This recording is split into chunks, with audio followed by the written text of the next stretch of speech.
오늘은 중세 전장의 잔혹한 현실 속으로 뛰어들어 보겠습니다. 수천 명의 남성들이 외치고 비명을 지르는 귀청을 때리는 소리의 무기와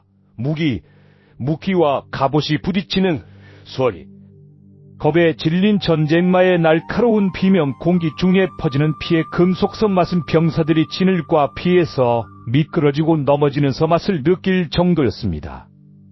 이것이 매력적으로 들린다면 중세 시대로 돌아가 중세 전장에서 분도 버티지 못하는 이유를 알아보겠습니다. 당신은 기사 선왕에 대해 모든 것을 알고 있습니다. 자사슬 갑옷을 단단히 잡으세요. 로마 제국에 관한 역사 채널을 시작할 테니까요. 이제 당신이 생각하는 것을 압니다. 잠깐.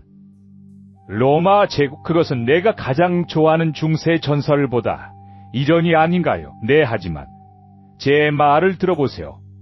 로마는 모든 것이 시작된 곳입니다. 강력한 제국의 몰락부터 중세, 기사의 부상까지 그것은 모두 연결된 이야기입니다. 그러니 이 놀라운 시대에 대해 배우고 싶다면 저희 새 채널 테로만 MP3에서 도가파치에 참여하세요. 역사 여행에서 잠시 벗어나는 것도 충분히 가치가 있을 것입니다.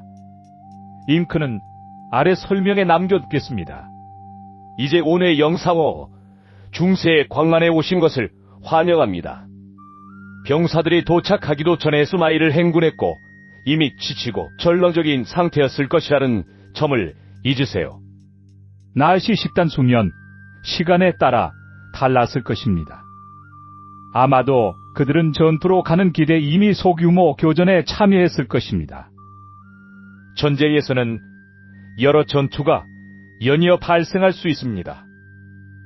장미 전쟁 동안 바넷과 축스베리의 중요한 전투는 연의 단주 강력으로 벌어졌습니다.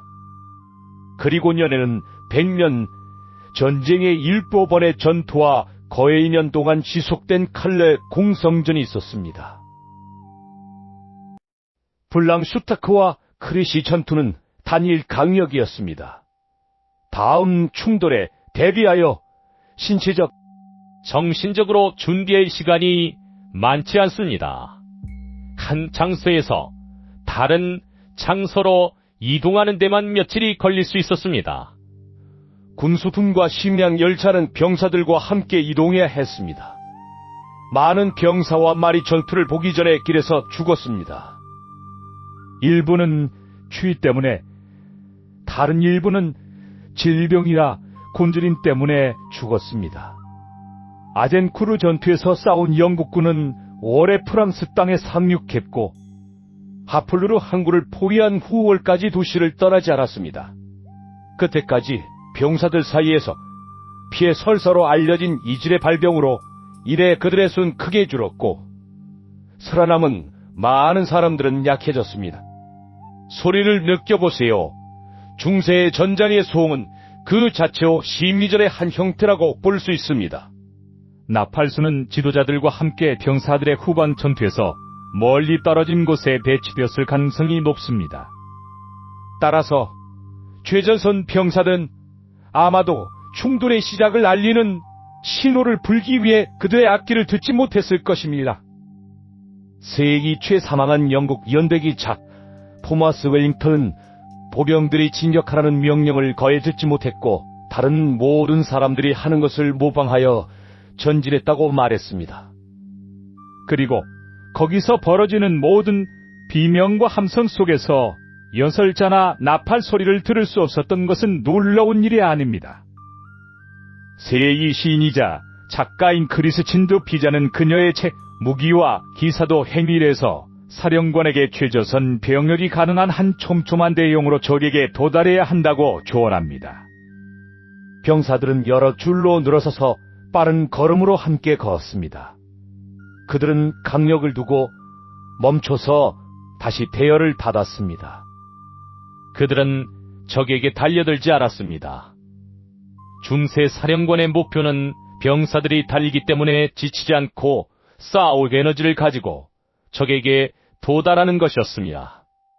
충분히 가까워지면 호병들은 마지막으로 촘촘하게 뭉쳐 최대한의 힘으로 적을 공격했습니다. 때로는 적도 같은 일을 하고 있었고 가만히 있지 않았습니다. 어느 쪽도 도망가지 않으면 그들은 충돌했고 병사들은 손에 잡히는 모든 무기로 서로를 공격하기 시작했습니다.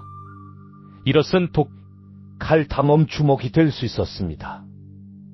정신적 압박과 소음으로 인해 대응 중 하나가 무너질 수 있었습니다. 이 사람들이 겪었던 심리적 스트레스는 과소평가해서는 안 됩니다. 특히 중세 군대의 대부분의 병사들이 전문적으로 훈련받지 않았다는 점을 고려하면 더욱 그렇습니다. 일부는 전장으로 가는 행군 중에 모집된 건강한 남성들이었을 것입니다. 양측이 물러서지 않으면 전투는 몇 시간 동안 또는 적어도 한쪽이 패배할 때까지 계속될 수 있었습니다. 장미 전쟁 중년 타우턴 전투는 눈과 속에서 10시간 동안 계속되었습니다. 도망치는 것조차도 휴식을 보장하지 못했습니다. 진짜 문제는 한 군대가 전장에서 도망쳐 승리한 측에 의해 추격당하고 사냥당했을 때 시작되었습니다. 전장 고고학자인 티모시 서더랜드 박사는 카우턴과 같은 장소를 연구했으며 최전선 위치에 있던 골격의 거에 가 부상이 아니야. 적과 접촉이 이루어졌을 때 고왕 상태에 빠진 동료들에 의해 짓밟혀 사망했다는 것을 발견했습니다. 주변의 혼돈을 상상해보세요. 적의 비명뿐만 아니라 옆에 있는 동료들의 비명, 어깨를 나란히 하고 함께 전진하는 사람들의 비명 군사 역사가 이 셔두 홈스는 극한의 전투 상황에 놓인 남성의 분에 이 나중에 기억조차 하지 못하는 비자발적인 소리를 냈다고 밝혔습니다. 헬멧 안에서 머리가 타옵니다. 제대로 숨을 쉴 수 없고 들이마시는 공기가 촉촉하게 느껴지고 발걸음을 내디딜 때마다 공황이 찾아옵니다. 자신의 땀과 양옆 사람들의 채취와 공포를 맡을 수 있습니다. 그러나 마침내 적에게 도다하고 화살 세례를 뚫고 단 한 번의 타격도 받지 않고 사나마 얼굴을 땅에 박고 쓰러집니다. 주변의 다른 사람들도 쓰러집니다. 뒤에 있는 사람들은 촘촘하게 내형의 흐름에 따라 앞으로 밀려옵니다. 갑자기 당신의 동료들이 적이 됩니다. 넘어지지 않으려는 노력으로 일부는 당신을 받고 지나가게 하지만 그들은 단지 비틀거리고 쓰러집니다. 뒤에 있는 다른 사람들도 인간 도미노처럼 같은 운명을 겪습니다.